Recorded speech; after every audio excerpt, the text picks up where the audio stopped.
এক জঙ্গলে টুনি তার স্বামী টুনা আর মিনু টুনটুনির সাথে থাকতো। টুনিদের বিয়ের অনেক দিন হয়েছে, কিন্তু টুনি এখনো একটা ছানা দিতে পারেনি। তাই তাকে তারা অনেক কথা শোনাতো। হে আল্লাহ, আমাকে কেন একটু ছানা দাও না, আমারও তো মা ডাক শুনতে ইচ্ছে হয়। এমনভাবে টুনি সব সময় মন খারাপ করে থাকতো। এই যে মহারানী, আপনি এখানে বসে বসে ন্যাকা কান্না কাঁদছেন, বলি ঘরের কাজগুলো কে করবে শুনি? হ্যাঁ মা, আমি এখনই সব কাজ করে দিচ্ছি, আপনাকে কোনো কাজ করতে হবে না, আমি সব করে দেব। হ্যাঁ হ্যাঁ, তাই করো, তুমি ছাড়া কে করবে কাজ? একটা তো সন্তান দিতে পারো না, তার ওপর এত যত্ন করে তোমাকে রাখতে পারবো না। তারপরে মিনু টুনটুনি চলে যায়, আর টুনি কাঁদতে কাঁদতে নিজের কাজ করতে থাকে। এভাবেই টুনির কষ্টের দিন কাটছিল। একদিন টুনি বাজার করে বাসায় ফিরছিল। রাস্তার ধারে একটা অদ্ভুত রকমের ফল টুনি দেখতে পায়। ওমা, কি সুন্দর ফলটা! এই ফল দেখতে এত সুন্দর, না জানি খেতে কত সুন্দর হবে। আমি বরং এই ফলটা খাই, সকাল থেকে তো কিছুই খাইনি। এরপর টুনি ফলটা খেয়ে নেয় আর বাসায় চলে যায়। ফল খাওয়ার কিছুদিন পর টুনি গর্ভবতী হয়, আর টুনির গর্ভবতী হওয়ার কথা শুনে টুনা আর মিনু টুনটুনি অনেক খুশি হয়। কিছুদিন পর টুনির স্বাভাবিক ডিম না দিয়ে একটা সবুজ ডিম দেয়। এই কি টুনি, তুমি কেমন ডিম দিয়েছো? এমন ডিম তো আমি আগে কখনো দেখিনি। তোমার গর্ভবতী হওয়ায় আমি ভীষণ খুশি হয়েছিলাম, কিন্তু তুমি তো সেই খুশিতে পুরো জল ঢেলে দিলে।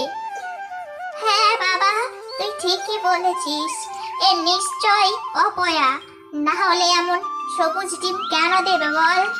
নিশ্চয় এই ডিম থেকে কোনো অশুভ ছায়া বার হবে, একে আমি আর আমার বাড়িতে রাখবো না। এসব বলে মিনু টুনটুনি টুনিকে তাড়িয়ে দেয়, আর টুনি তার সবুজ ডিমটা নিয়ে পথে পথে ঘুরতে থাকে। হে আল্লাহ, আমি এতদিন ডিম দিইনি বলে কত অপমান সয়েছি, এখন ডিম দিয়েও আমার সংসার ভাঙলো, এখন আমি আমার ডিম কোথায় রাখবো? এইসব ভেবে টুনি মাটির মধ্যে গর্ত করে আর খড়কুটো দিয়ে ডিম রাখে, আর সেখানেই ডিমে তা দিতে থাকে। দুদিন হয়ে গেল না খেয়ে ডিমে তা দিচ্ছি, আমি যদি এখন খাবার আনতে চাই হয়তো সব এসে আমার ডিমটাকে খেয়ে নেবে। আমার যত কষ্ট হোক, আমি ডিম ছেড়ে যাব না।